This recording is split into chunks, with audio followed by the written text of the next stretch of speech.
A little girl burst into the narrow alley behind Club Yongsan, her small voice cutting through the murmur of hushed business dealings. "Please, someone help me," she cried, clutching a crumpled piece of paper. "My stepfather is selling me." Every man in the alley froze. The cigarette smoke hung motionless in the amber glow of the streetlight. 12 pairs of eyes turned toward the child. Men in tailored black suits with elaborate ink crawling up their necks, men who commanded fear with a glance. Sang Tae, the boss of the Geometry Union, stood at the center, his sharp features illuminated by the dim light. His tattooed arm lowered slowly as he studied the desperate child before him. No one moved. No one spoke. "My name is Shannon," she whispered, tears streaming down her face. "He's selling me tonight. Please, you're my only hope." Jae-woo, Sang Tae's lieutenant, stepped forward instinctively, but Sang Tae raised one hand, a silent command to wait. He crouched down to Shannon's eye level, his expression unreadable. "Who's selling you, child?" His voice was quiet, controlled, dangerous. "My stepfather, Dennis Riley," she sobbed, thrusting the paper toward him. "This man, Victor Vance, he paid money for me. They're coming to get me right now." Sang Tae took the paper, his jaw tightening as he read. A photograph. A price. An address. His dark eyes flickered with something cold and absolute. That's when they heard it, the purr of an expensive engine. A luxury sedan rolled into view at the alley's entrance, headlights cutting through the darkness. 2 car doors opened. Dennis Riley stepped out first, disheveled and twitchy, eyes darting nervously. Behind him emerged Victor Vance, tailored suit, polished shoes, the arrogant posture of a man who believed his money and connections made him untouchable. "Shannon," Riley barked, his voice sharp with false authority. "Get over here right now, you ungrateful little." He stopped mid-sentence. 12 men in black suits had turned to face him. Silent, unmoving, a wall of tattooed muscle and cold precision standing between him and the child. Victor Vance's confident smile faltered as his eyes traveled from face to face, finally landing on the man in the center, the one with the dragon tattooed on his arm, the one whose mere presence seemed to draw all the oxygen from the alley. Sang Tae rose to his full height, the crumpled paper still in his hand. His expression hadn't changed, but something lethal had awakened behind his eyes. "Gentlemen," he said softly, never breaking eye contact with Vance and Riley. "It seems we have a problem in our territory."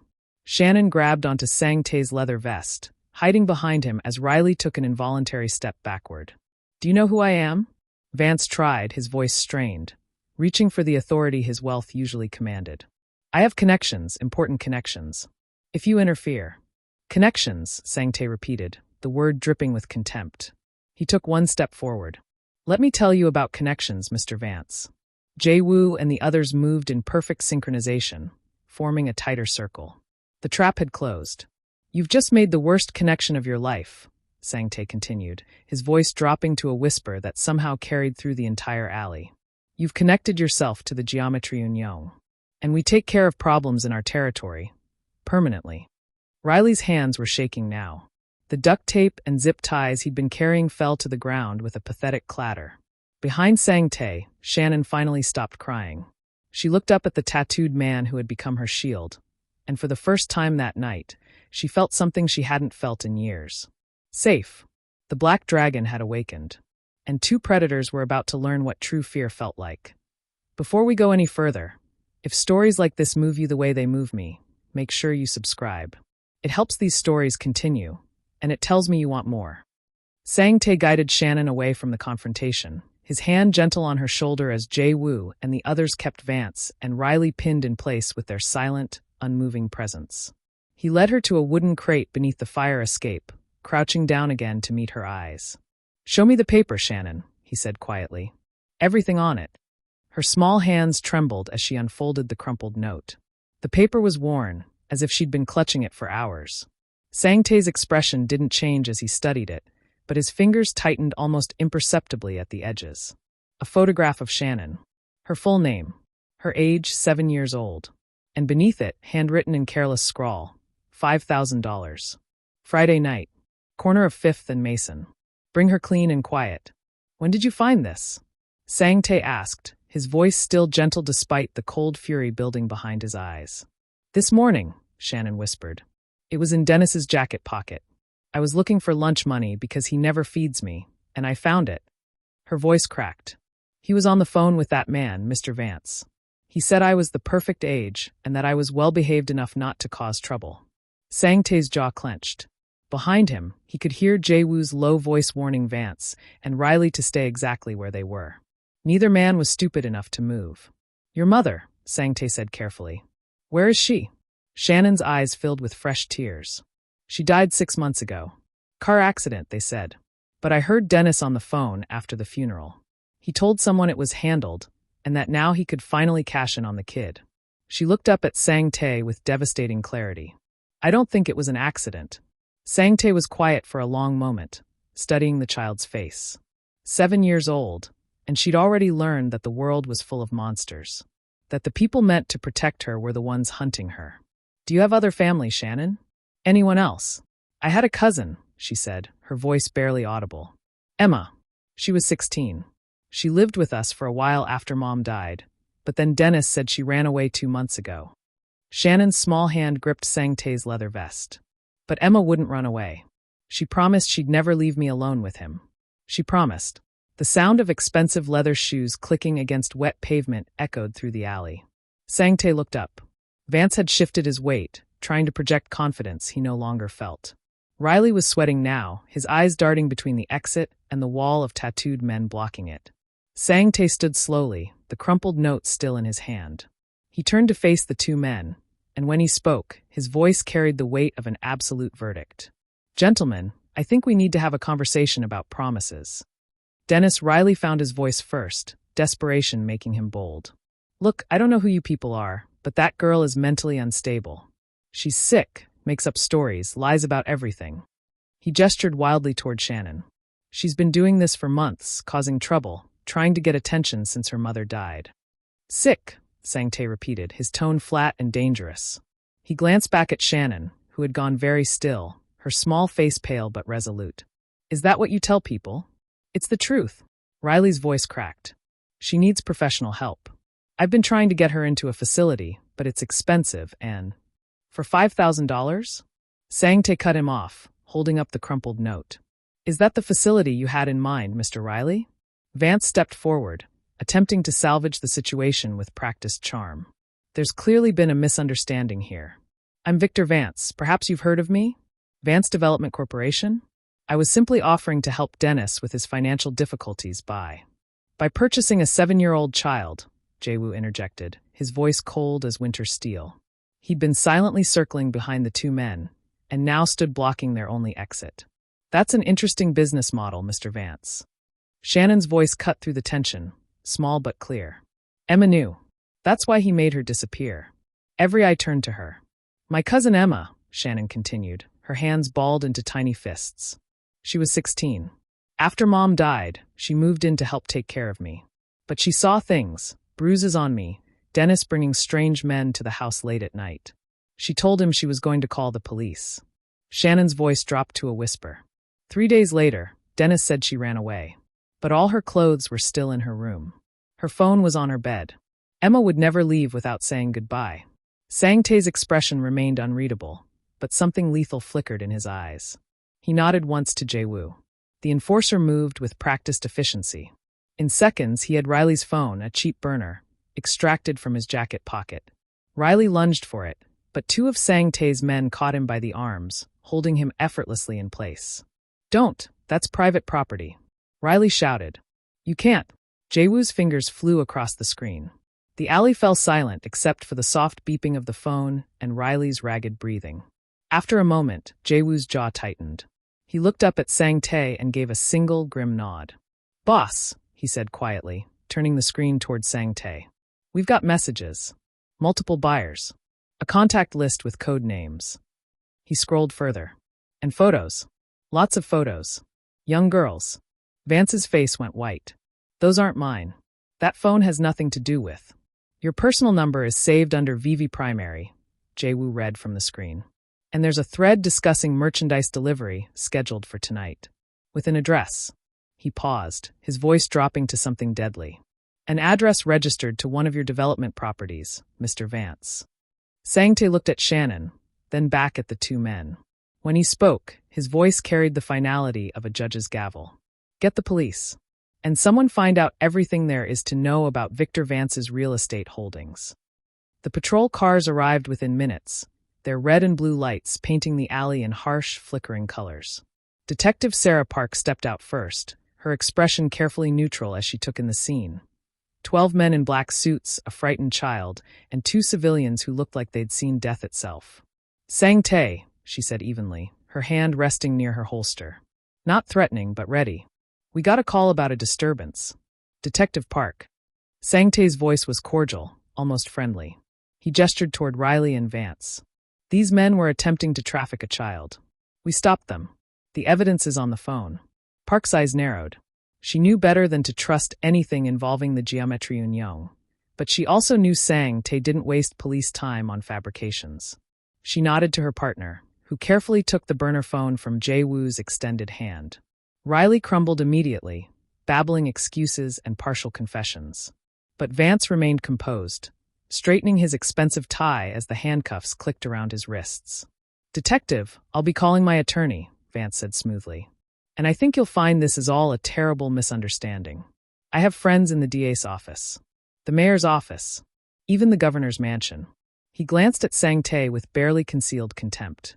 "I wonder how your investigation will proceed once I make a few phone calls." Park's jaw tightened, but she said nothing. They both knew he wasn't bluffing. Shannon watched from behind Sang Tae as they loaded both men into separate patrol cars. She tugged on his vest. "They're going to jail, right? They can't hurt me anymore." Sang Tae knelt down, his tattooed hand gentle on her shoulder. "The police will do their job, Shannon. You're safe now." But even as he said it, he felt the bitter taste of the lie. Men like Vance didn't go to prison. They went to country clubs and political fundraisers. They shook hands with judges and prosecutors. The system wasn't broken. It was built to protect them. As the police cars pulled away, Jae-woo approached with his phone, his expression grim. "Boss, I've been running Vance's contacts through our network." He wasn't exaggerating.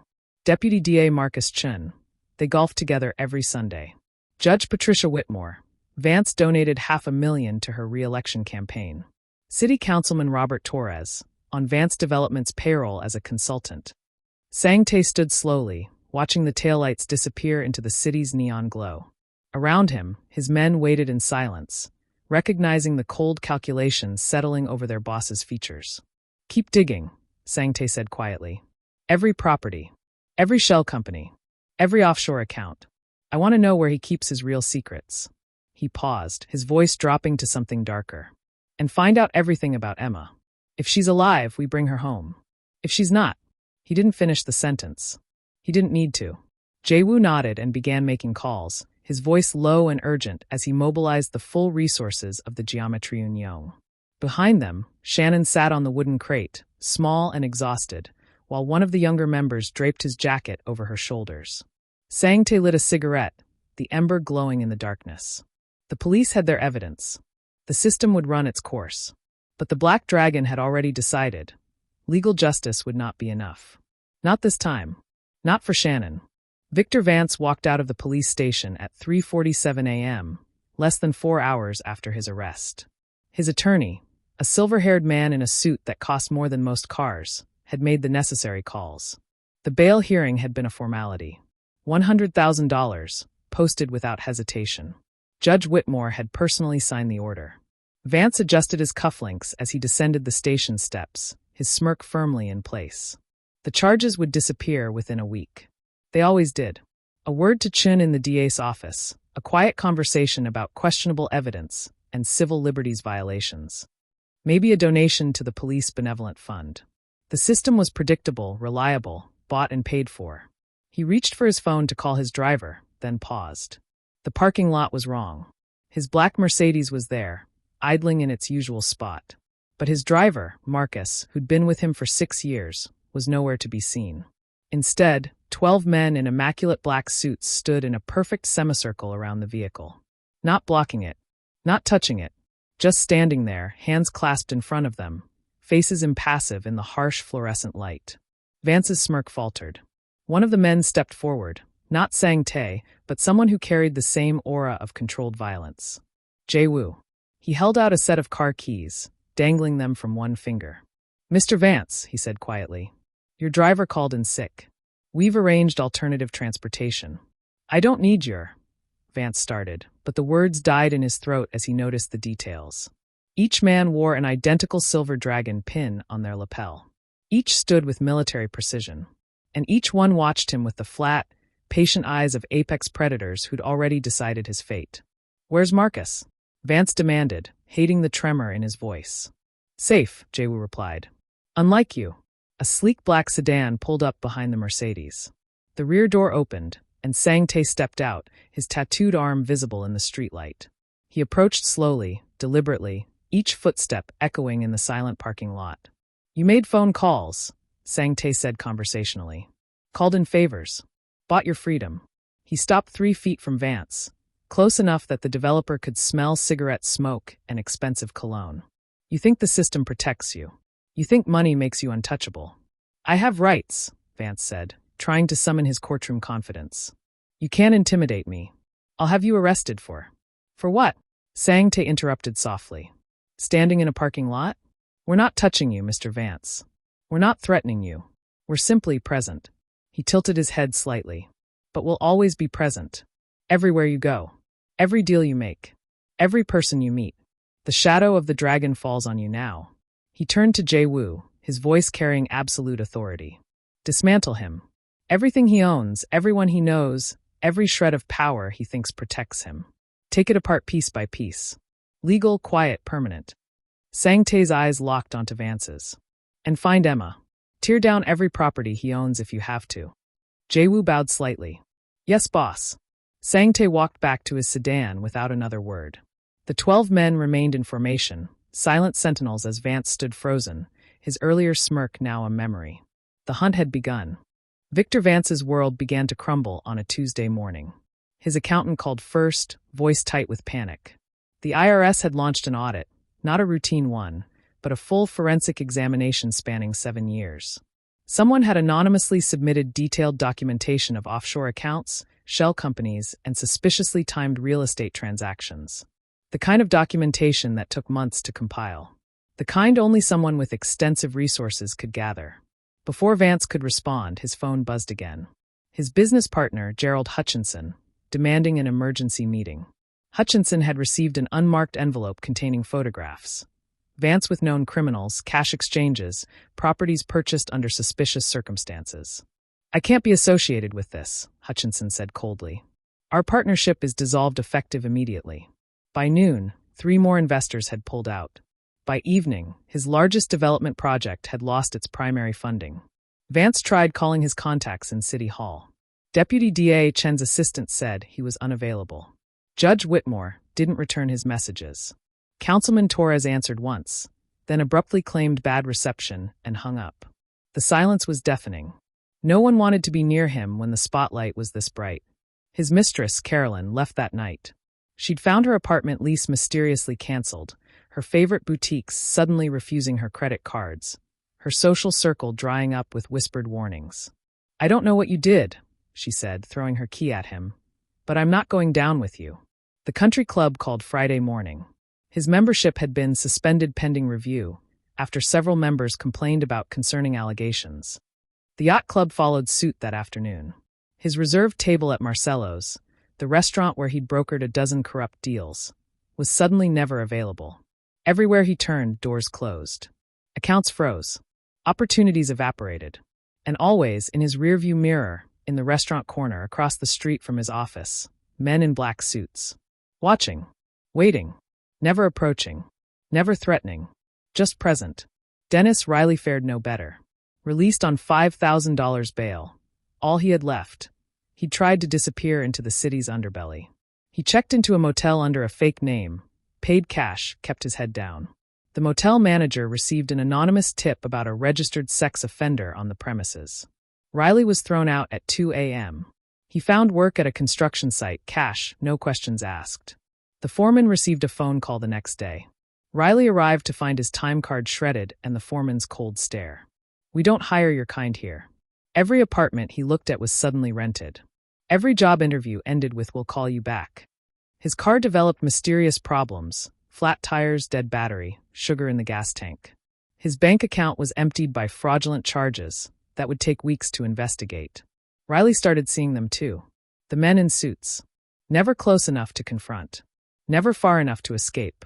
They were hurting him, he realized with growing terror. Backing him into a corner with no exits. In his penthouse, Vance poured his third scotch of the evening and stared at the city lights. His phone, his lifeline to power, sat silent on the marble countertop. For the first time in 20 years, Victor Vance felt truly afraid. Somewhere in the darkness below, the Black Dragon was circling, patient and relentless. And the siege had only just begun. The property didn't exist on any official map. Buried in layers of shell companies and offshore trusts, the old farmhouse sat 40 miles outside the city limits, surrounded by dense woods and accessible only by a single dirt road. It had taken Jae-woo's team 3 days of digital excavation to find it, tracing wire transfers, cross-referencing utility bills, following a paper trail so deliberately obscured it might as well have been invisible. But the Geometriun specialized in finding things people wanted to stay hidden. Jae-woo stood at the edge of the tree line at 4 a.m., 6 men flanking him in the darkness. No sirens, no flashing lights, just silent professionals who knew exactly what they were looking for. He raised his fist, and the team moved forward like shadows, their footsteps muffled on the frost-covered ground.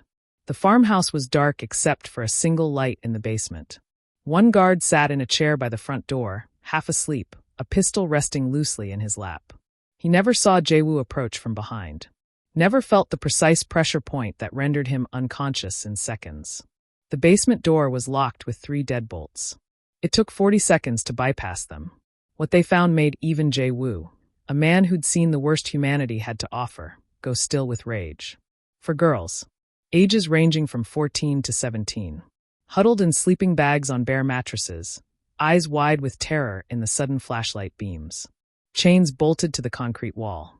A bucket in the corner serving as their only bathroom. Empty food containers scattered across the floor. Geometriun Yong, Jae-woo said quietly, holstering his weapon and raising his hands where they could see them. We're here to take you home. The oldest girl, dark hair, defiant eyes despite the fear, spoke first. You're lying. You're with him. No, Jae-woo said firmly. Shannon sent us. Your cousin Shannon. The girl's expression cracked. Shannon? She's alive?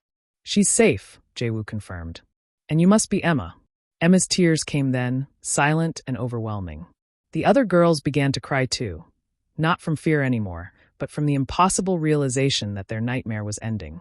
Jae-woo's men moved efficiently, cutting chains, distributing blankets, speaking in calm, reassuring tones. One called for medical support. Another documented everything with photographs. Evidence that would seal Vance's fate more permanently than any bribe could undo. They found the records in an upstairs office. Names, dates, prices.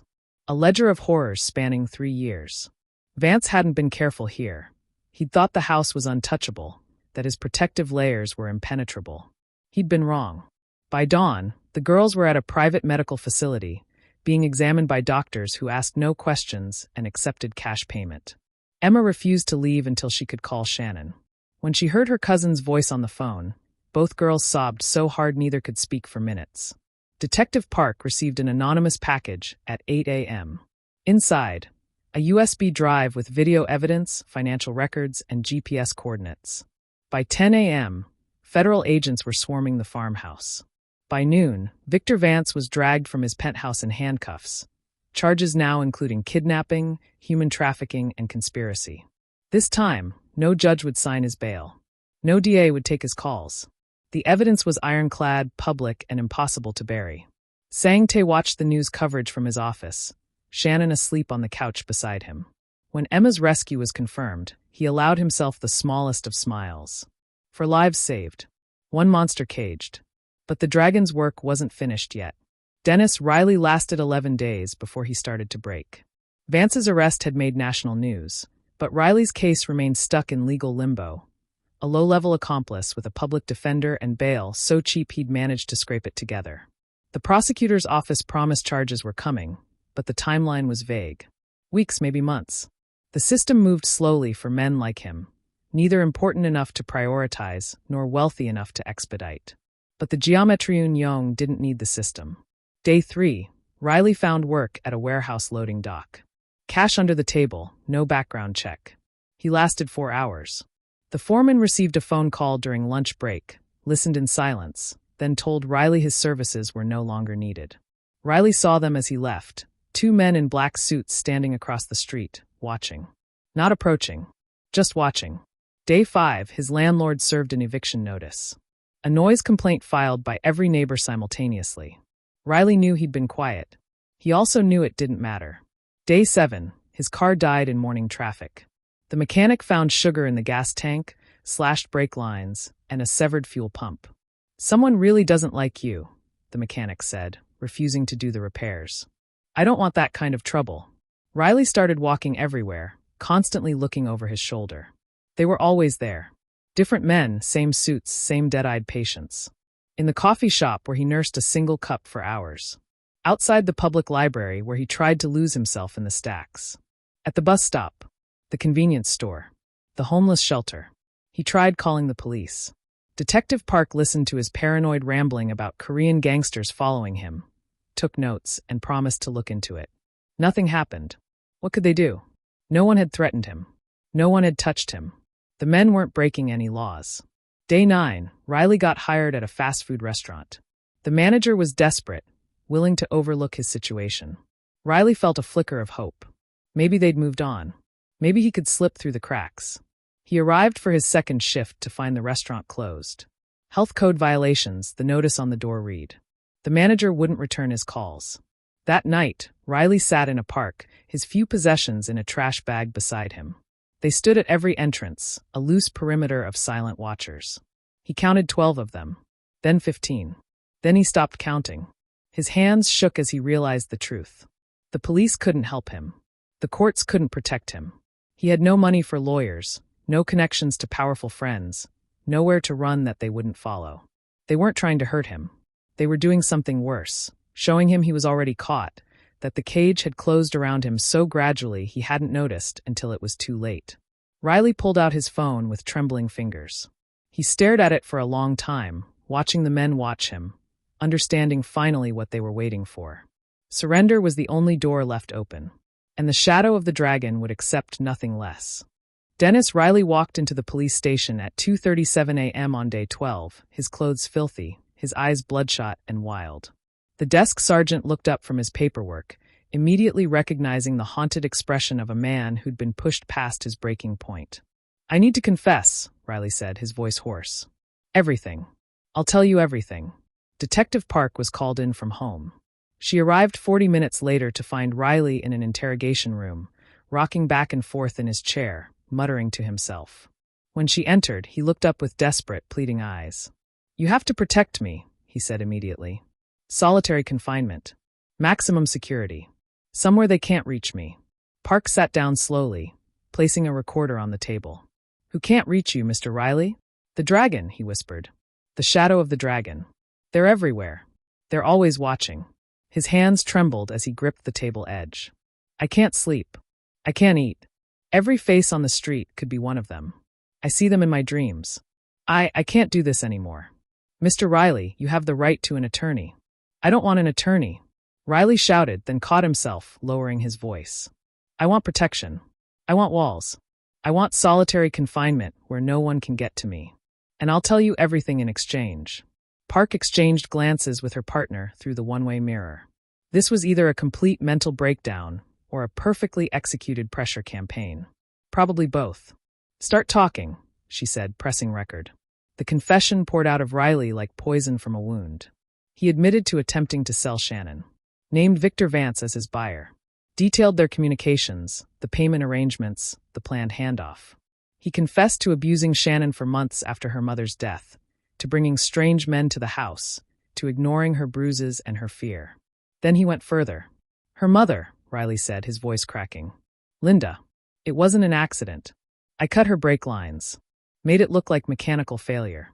Tears streamed down his face now, but whether from remorse or relief at finally unburdening himself, Park couldn't tell. "She was going to leave me. Going to take Shannon. I couldn't let that happen. I needed the life insurance. I needed." "Why Shannon?" Park interrupted. "Why try to sell her?" Riley laughed, a broken, horrible sound. "Because Vance offered money. Because I was drowning in debt. Because she was there and no one would miss her." His laugh turned to sobs. Because I'm a monster. I know what I am. And I know they'll kill me if I stay out there. The dragon doesn't forgive. The dragon doesn't forget. The confession continued for 3 hours.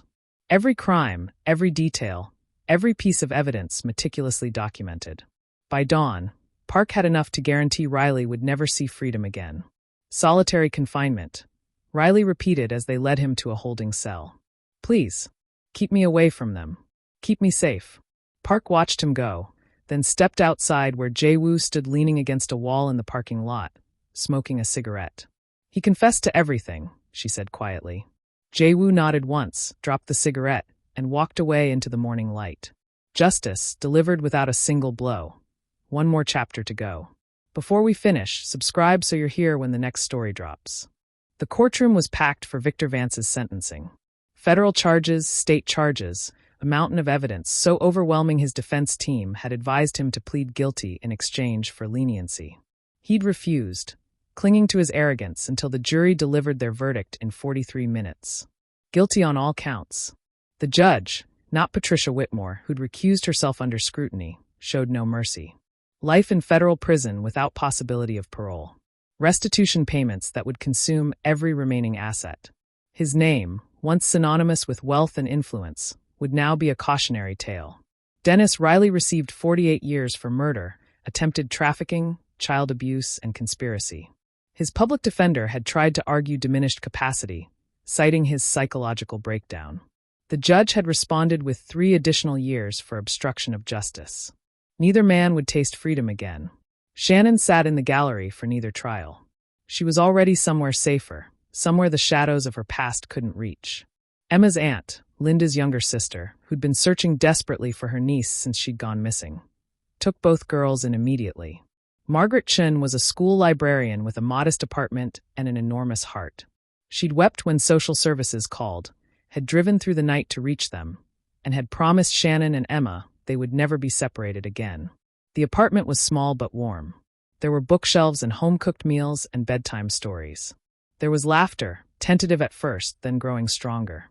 Emma returned to school, determined to finish her senior year. Shannon saw a therapist twice a week and slowly began to sleep without nightmares. They never saw Sang-tae again, but his presence remained. Margaret received a letter 6 weeks after the girls moved in. Inside was a single sheet of paper bearing the emblem of a black dragon and a brief, formal message for Shannon's future. Attached was documentation for a trust fund, $2.4 million untraceable, managed by a private wealth firm with instructions that were ironclad. Full tuition and expenses for any university Shannon chose, housing, medical care, and a living stipend until age 30. The principal was protected, the interest alone enough to ensure she'd never want for anything. There was more. A security detail, invisible but present. Margaret noticed them occasionally. A man in a coffee shop who always seemed to be reading near Shannon's school. A car that appeared whenever the girls walked home late.